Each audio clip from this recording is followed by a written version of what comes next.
So this is the real estate market update for Berwick, and I'm going to look at the 2023 numbers versus the 2022 numbers. So we're looking at year over year and what kind of changes we saw. So right down here on the bottom row is single family homes in Berwick. So last year we sold 90 single family homes, and this year we sold 71. So you can see that was a 21% decrease, and that is absolutely on par with what we saw statewide, as well as in New Hampshire, in Strafford and Rockingham counties, basically the same numbers. So obviously the sold volume was down 13%. Now, what this shows us is that the average sale price was up, and you can see that here. So the average sale price last year in Berwick was $417,522, which is insane. And this year it was $459,493, so up 10%. So last year, houses were selling about 4% over their list price. And this year, you can see that it's leveling off a bit. So sellers are having to come a little bit back down to reality. We're down 2%, still selling about at list price, just a little bit down from that. These columns up here are for manufactured homes and condos. Fun fact, there was only one condo sold this year. It was mine. So that's that. This is for manufactured homes. So last year there were 7 sold, this year 12, a 71% increase. That's insane. Huge increase in sold volume. And the average sale price for a manufactured home went up 52%. So last year they were getting well over asking price. This year they were getting just about at asking price for the mobile homes. When I say this year, my brain is still in 2023, by the way. So here's some more data. At first I want to show these are the 30-year mortgage rates. And right here is January. And so in July is about when we saw the rates hit 7%. And you're going to see that reflected in the details for here. This is the number of listing in 2023. So this isn't year over year. For some reason, I can't get last year's to overlap in here. So I can only show you for 2023, but you can see that, listings always get pretty strong in the spring. They really dipped down in April here and then came up pretty steady in the summer. And right in here is where we saw the rates really jump up.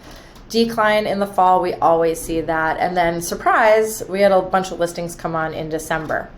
This is the listing prices. So this is the average sale price. And we talked about this on the last slide. And here we are, we're seeing the average sale price kind of dip, skyrocket, and then level out. It did finish high, but as compared to how it started, we're pretty much on par. $446 for the average listing price of average sale price of a listing. Can't speak. Absorption rate is a really cool number. This number is used to tell if we are in a buyer market or a seller market. So if the absorption rate is 0 to 3 months, we are in a seller's market. It means that sellers are in control. If we're in a 3 to 6 month, that's still kind of a seller's market, but leaning toward a level market.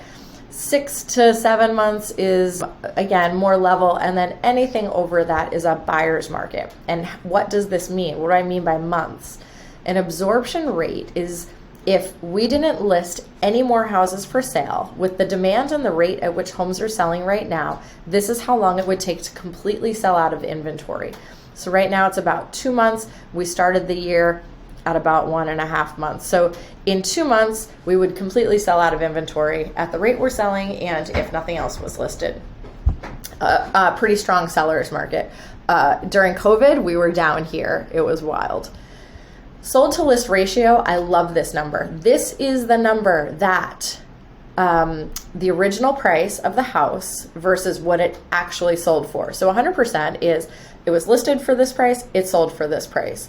In February, it looks like buyers got about a 10% discount, 15% discount on homes in Berwick. And so what that shows me is that the spring market came, sellers overpriced their listings, be it their idea or their agent's idea. And so they had to come back down to reality to get their house to sell. And then you can see it kind of leveled out, and we were back to selling right about asking price, over the summer. Even with that 7% interest rate, we still saw houses selling over asking price. September, they were really selling over asking price. And honestly, I think that is because people are trying to get into houses before school starts. And then it always kind of dips down this time of year. That is just how it is. Days on market. So this is funny because remember how houses were selling for a lot less than asking price in February? It's conversely related to the days on market. So they were sitting on the market for a long time in February. So the sellers had to reduce the prices. So your days on market was pretty low in January, way high in February, still pretty high through the spring. I think this is an anomaly right here. This doesn't make sense. What I think this is that a bunch of new construction closed, and new construction tends to be on the market for longer than your average home. And then again, we're back down to, we're about 20 days on the market. So that's from the day the house goes on the market till it goes under agreement. It's about 45 days from the time the house goes under agreement till it closes, just FYI. Price volume, I don't want to look at that one. That's just like the if you added up all of the active listings versus all of the sold listings, that's all it is. It's just the price of that. So again, we can look at, this is year over year for absorption rate. Remember, this is the number of months it would take to completely sell out of inventory. Here we are now. Here we were a year ago. So we have a little bit more inventory, about 8% more. Let's see. Average list price, $478 now. Last year it was $476. We're only up a little bit, but the average sale price is up quite a bit. So last December, the average sale was $369, and this December the average sale was $440. And then this is the year to date. Year to date last year was $399, $432. It's pretty incredible. And then yeah, our average days on market right now is right about in 20s. If you have any questions about this, or if you're interested in what the equity is that you have in your home, I'm doing some equity checkups right now. You can feel free to reach out to me, Nichole Fecteau. I'm on Facebook. You can find me. And yeah, that's